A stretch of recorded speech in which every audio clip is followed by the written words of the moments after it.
The Legend of Sleeping Bear.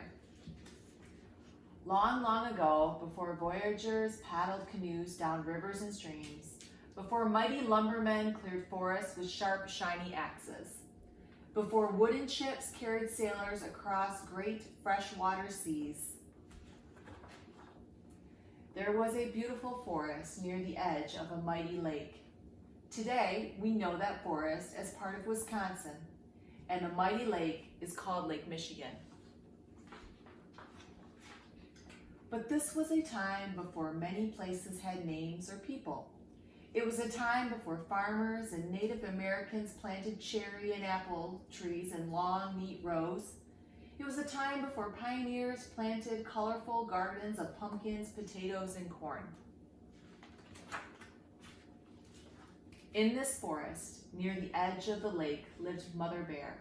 Her fur was blacker than the darkest night, and her eyes were large and round. Mother Bear had 2 cubs, and they were very soft and playful. The 3 of them lived together in a small, cozy den nestled among bluebells and buttercups.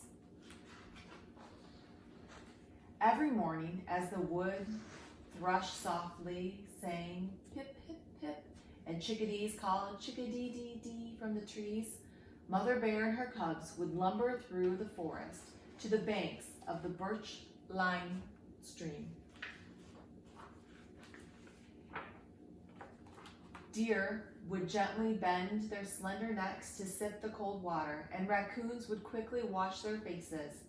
Mother Bear and her cubs would step carefully into the stream, and as the fresh, clear water trickled by, Mother Bear would teach her cubs how to snatch plump, colorful trout for breakfast.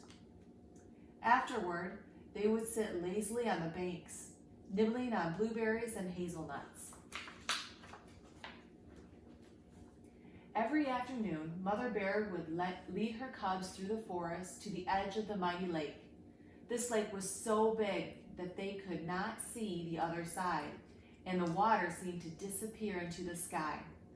The bears would frolic along the sandy shore, happily splashing in the shallows and chasing herring gulls. They tugged at each other's tails and took long, cool baths. Every evening, Mother Bear would lead her cubs back to their warm, cozy den, where she cradled them in her big black paws and held them gently while they were asleep. One morning, as they were lumbering along the birch-lined stream, there was a loud crash of thunder and a sharp hissing sound. Snap, pop! Mother Bear stood on her hind feet and stuck her nose in the air. A brilliant orange blaze flashed through the trees, and dark clouds filled the sky. Fire! Mother Bear rushed her cubs to the banks of the stream and ordered them to follow it to the shore of the mighty lake. Bears dashed rapidly, deer sprang back and forth, and the wolves ran wildly. Even the star-nosed moles hurried out from beneath the cover of their forest floor. As they reached the shore, Mother Bear gathered her cubs and shouted, "Children, we must go. We must swim across the mighty lake. My children, I love you so." They leaped into the water and began to swim. The lake was very deep. The water was cold. The waves were tall and the wind was strong. They paddled hard and fast. Mother Bear pleaded, "My children, do you promise that you'll swim with all of your might? If we are to reach the other side, we must swim throughout the night." The faithful cubs promised their mother that they would swim with all of their might. They swam and they swam, growing weary and tired. They swam as the afternoon sun grew large and warm. They swam as the sun slipped down below the high horizon and the air grew cold. As they swam, Mother Bear kept turning her large black face to make sure her cubs were not far behind. She watched as their paws struggled against the water, and as their soft round faces became smaller and smaller. Between the waves of the mighty lake, Mother Bear grew worried. Soon, nighttime fell upon them. The sky grew dark, and the stars began to shine. Suddenly, the air seemed quiet, and the water became very still. In the distance, Mother Bear heard the thrill of screeching owls and howling of timber wolves. Mother Bear kept looking back as she swam throughout the night.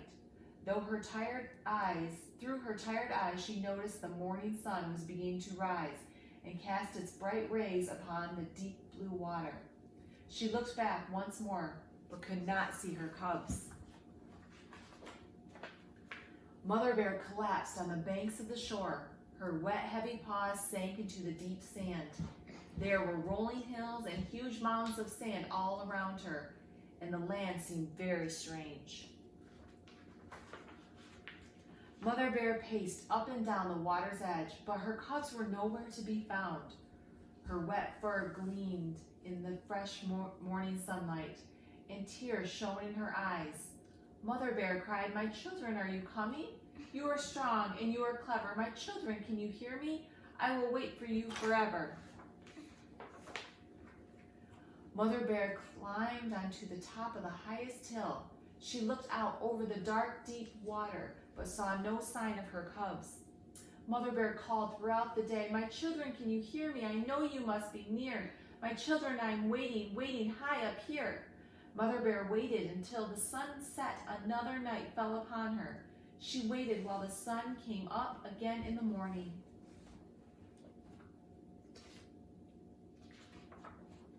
She waited while the pink roses bloomed all around her and while baby white-thorn sparrows learned how to fly. She waited while the grasses on the distant dune became yellow and dull. She waited while the leaves fell from the beech trees. Mother Bear waited while the air grew colder and the snowflakes floated down from thick, dark winter clouds. She waited and waited. Mother Bear waited, but her cubs never reached the shore. And high upon the hill, Mother Bear fell fast asleep in her sorrow. Years passed, and the winds of Lake Michigan blew blankets of sand upon her, keeping her warm and safe in her slumber. Over time, the great spirit of the land felt her sadness and recognized her dedication and love for her children. With a tremendous gust of wind, the spirit brought the cubs near shore, raising them out of the water as two magnificent islands, placing them forever within the watchful and caring eyes of Mother Bear. The cubs now stand suspended in time as the North and South Manitou Islands. Happy to be near their mother once again, they rest in the spirit of their mother's love. Two islands of gleaming sand, edged by waters that sparkle and dance in the sunlight. Now, Mother Bear can finally rest with great happiness, knowing her cubs are near. And today, when the world is quiet and the sun begins to set, you can still hear her voice echoing in the wind that blows across Lake Michigan. My children, as the years may pass and time slips through our hands, my love will linger near the shore and in the blowing sands. I'll send you kisses in the wind to let you know I'm here. Sleeping near the water's edge, I am always near. My children, you can rest assured that we are now together, and I am watching over you and loving you forever. The end.